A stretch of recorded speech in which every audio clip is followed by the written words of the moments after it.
Hey guys, welcome back to our YouTube channel auricle.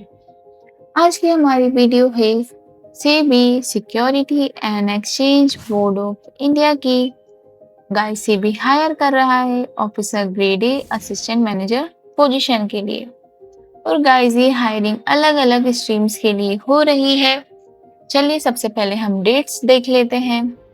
Online application guys already start हो चुकी है 30 of October को और इसकी लास्ट डेट है 28 ऑफ नवंबर।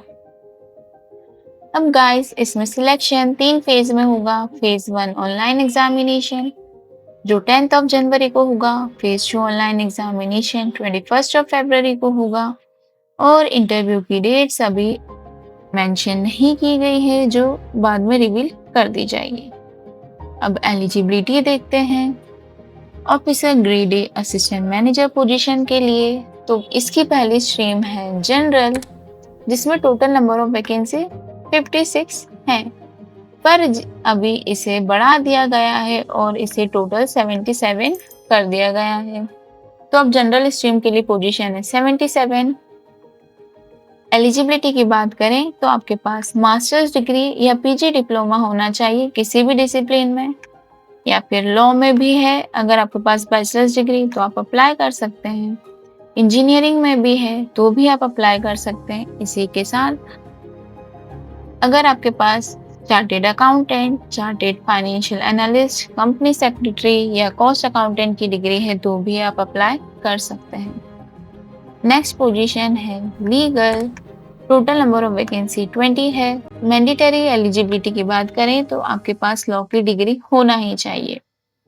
डिजायरेबल एक्सपीरियंस में आपके पास 2 years पोस्ट क्वालिफिकेशन एक्सपीरियंस होना चाहिए as an advocate.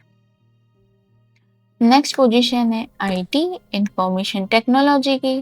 Total number of position 22 है। एलिजिबिलिटी में आपके पास बैचलर्स डिग्री होना चाहिए इंजीनियरिंग में, किसी भी ब्रांच में है तो चलेगा, या फिर आपके पास बैचलर्स डिग्री किसी भी डिसिप्लिन में है तो भी आप एलिजिबल हैं। लेकिन आपकी पोस्ट ग्रेजुएट डिग्री जो है वो कंप्यूटर रिलेटेड सब्जेक्ट में ही होना चाहिए, जैसे कंप्यूटर साइंस, कंप्यूटर एप्लीकेशन या फिर आईटी। नेक्स्ट स्ट्रीम है research. Total number of vacancy 4 है, पर इसे लेटेस्ट एडवर्टीजमेंट में बढ़ाकर 8 कर दिया गया है। एलिजिबिलिटी की बात करें तो आपके पास मास्टर्स डिग्री या डिप्लोमा होना चाहिए इकोनॉमिक्स या उससे रिलेटेड फील्ड में, फिनेंस या उससे रिलेटेड फील्ड में, या फिर स्टैटिस्टिक्स या फिर data science, artificial intelligence, machine learning या बिग डेटा एनालिटिक्स में। मैथमेटिक्स में भी गाइस आपके पास मास्टर्स डिग्री है तो भी आप एलिजिबल हैं और अप्लाई कर सकते हैं।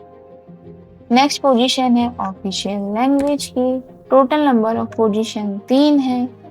एलिजिबिलिटी की बात करें तो आपके पास मास्टर्स डिग्री हिंदी में होना चाहिए और Hindi translation with English subject जो है आपका बैचलर्स डिग्री में होना चाहिए, या फिर आपके पास मास्टर्स डिग्री जो है वो होना चाहिए संस्कृत, इंग्लिश, इकोनॉमिक्स या कॉमर्स में, पर बैचलर्स डिग्री में आपका हिंदी सब्जेक्ट होना चाहिए, या फिर आपके पास मास्टर्स डिग्री जो है इन बोथ हिंदी और इंग्लिश दोनों में ही होना चाहिए। नेक्स्ट स्ट्रीम है engineering electrical. Number of position है 2।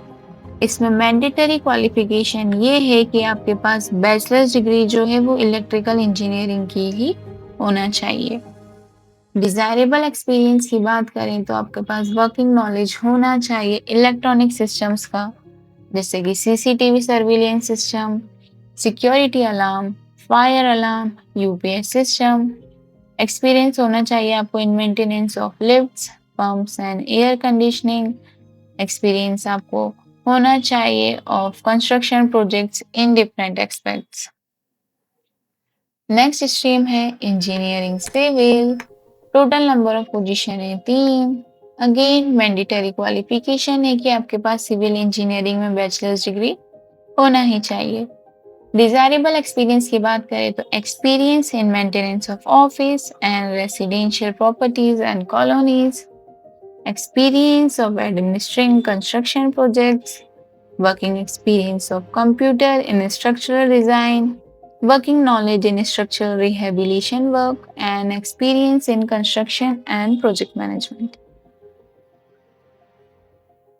अब गाइस एज लिमिट की बात करें तो 30 सितंबर तक आपकी एज जो है वो 30 साल से ज़्यादा की नहीं होना चाहिए।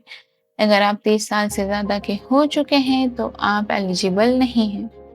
मोड ऑफ सिलेक्शन जिसे हम देख चुके हैं वो 3 फेज में होगा। Phase 1 online examination, phase 2 online examination and phase 3 is interview. चलिए अब फेज 1 ऑनलाइन एग्जामिनेशन की डिटेल्स देखते हैं। इसमें जो है गाइस 2 पेपर रहेंगे, दोनों ही एमसीक्यू बेस्ड रहेंगे और ये एग्ज़ाम 10 जनवरी को होगी। पेपर 1 जो है गाइस फेज़ 1 का सभी स्ट्रीम्स के लिए एक ही रहेगा। इसमें जो है क्वेश्चंस आपसे जनरल अवेयरनेस से related, financial sector, English, quantitative aptitude and reasoning से रिलेटेड पूछे जाएंगे। ड्यूरेशन जो है 60 मिनट्स रहेगा। कट ऑफ 30%, तो 100 का 30% मतलब 30 मार्क्स। पेपर 2 जो है गाइस वो सभी स्ट्रीम्स के लिए अलग अलग रहेगा। इसमें आपके स्पेशलाइजेशन से रिलेटेड ही क्वेश्चंस पूछे जाएंगे। मान लीजिए अगर आप जनरल स्ट्रीम के लिए अप्लाई कर रहे हैं तो आपसे questions commerce, accountancy, management, finance से रिलेटेड पूछे जाएंगे। अगर आप legal, research, engineering, official language या आईटी स्ट्रीम के लिए अप्लाई आपने करा है तो पेपर 2 में आपसे क्वेश्चंस उसी फील्ड से रिलेटेड पूछे जाएंगे। ड्यूरेशन जो है पेपर 2 का 40 मिनट्स और कट ऑफ 40% मतलब 40 मार्क्स। गाइस नेगेटिव मार्किंग भी है तो ध्यान रखिए गलत आंसर देने पर आपके मार्क्स भी डिडक्ट होंगे। अब गाइस जो है सिलेबस जो है पेपर 2 का फेज 1 का इस एडवर्टीजमेंट के एंड में दिया गया है। अब फेज 2 ऑनलाइन एग्जामिनेशन डिटेल्स देखते हैं। इसमें भी 2 पेपर्स रहेंगे 100 मार्क्स के। ये एग्जाम 21 ऑफ फरवरी को होगी। पेपर 1 अगेन सभी स्ट्रीम्स के लिए एक सा ही रहेगा। इसमें जो है क्वेश्चंस इंग्लिश से रिलेटेड पूछे जाएंगे और ये डिस्क्रिप्टिव टेस्ट रहेगा। ड्यूरेशन आपको 60 मिनट्स मिलेंगे और कट ऑफ है 30%।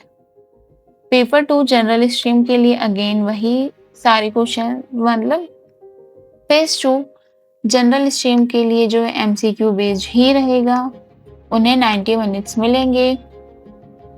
लीगल स्ट्रीम के लिए जो है इसमें 70 एमसीक्यू रहेंगे और 3 डिस्क्रिप्टिव क्वेश्चन रहेंगे 10 मार्क्स के। गाइस आपको एक ऑप्शन दिया गया है कि डिस्क्रिप्टिव क्वेश्चंस आप हिंदी में भी टाइप कर सकते हैं।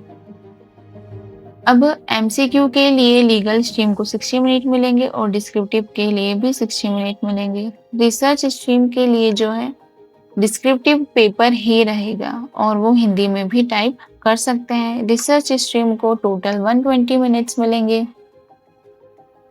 ऑफिशियल लैंग्वेज स्ट्रीम को जो है गाइस वो Hindi to English translation, English to Hindi translation type questions पूछे जाएंगे और उन्हें टोटल 90 मिनट्स मिलेंगे। नेक्स्ट है इंजीनियरिंग, इलेक्ट्रिकल और सिविल स्ट्रीम। इनसे जो है टोटली एमसीक्यू बेस्ड क्वेश्चन ही पूछे जाएंगे उनके स्पेशलाइजेशन से रिलेटेड और उन्हें 40 मिनट्स दिए जाएंगे।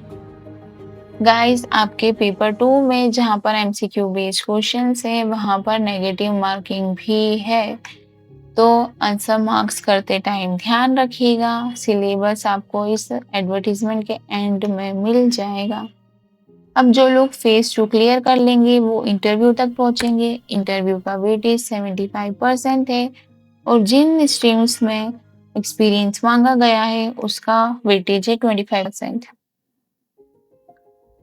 नाउ गाइस इस पोजीशंस के लिए प्रोविजन पीरियड 2 साल का रहेगा। पे स्केल जो है वो अप्रोक्स 1,84,000 पर मंथ है विदाउट अकोमोडेशन, और अगर आप एकोमोडेशन लेते हैं तो आपको 1,43,000 पर मंथ सैलरी मिलेगी। इसके अलावा दूसरे बेनिफिट्स भी मिलेंगे जैसे medical expense, brief case, house cleaning allowance, staff furnishing scheme and other benefits. अब गाइस लोकेशन की बात करें तो आपकी पोस्टिंग इंडिया में कहीं पे भी हो सकती है जहां पर सेबी के ऑफिस है। एग्जामिनेशन सेंटर्स अलग अलग स्टेट्स और यूनियन टेरिटरीज में बनाए गए हैं, वो आप यहाँ पर चेक कर सकते हैं। फेज 1 के सेंटर्स भी हैं और फेज 2 के सेंटर्स भी यहाँ पर अपडेटेड हैं, आप वो चेक कीजिएगा। एप्लीकेशन फी भी है गाइस, जो टोटली नॉन रिफंडेबल। अगर आप अनरिजर्व ओबीसी ईडब्ल्यूएस कैंडिडेट हैं तो आपको 1000 प्लस 18% जीएसटी देना रहेगा। एससी एसटी पीडब्ल्यूडी के लिए 100 रुपये फीस है और 18% जीएसटी है। गाइस इसके लिए आपको सिर्फ ऑनलाइन ही अप्लाई करना है। लास्ट डेट 28 नवंबर है, तो उसके पहले आप अप्लाई कर दीजिए। अगर कोई भी क्यूरी है तो आप मेंशन कर सकते हैं कमेंट में। Please like, subscribe and comment and also share with your friends. जल्दी ही मिलते हैं next video. Thanks for watching.